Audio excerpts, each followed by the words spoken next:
STD अर्थात् sexually transmitted diseases भनेका त्यस्ता रोगहरू हुन् जुन मुख्यतया यौन सम्पर्कको माध्यमबाट एक व्यक्तिबाट अर्को व्यक्तिमा सर्छन्।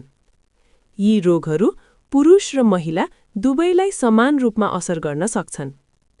सामान्य रूपमा देखिने एसटिडीहरूमा गोनोरिया, सिफिलिस, क्लामाइडिया, जननाङ्ग हर्पिस, एचआईभी सङ्क्रमण जस्ता रोगहरू पर्दछन्।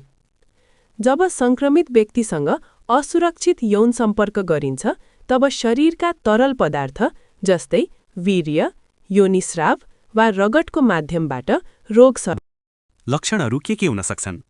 जननाङ्गमा जलन वा दुखाइ, असामान्य स्राव डिस्चार्ज, घाउ वा फोका देखिनु, पिसाब गर्दा पोल्नु, यौन सम्पर्क गर्दा दुखाइ।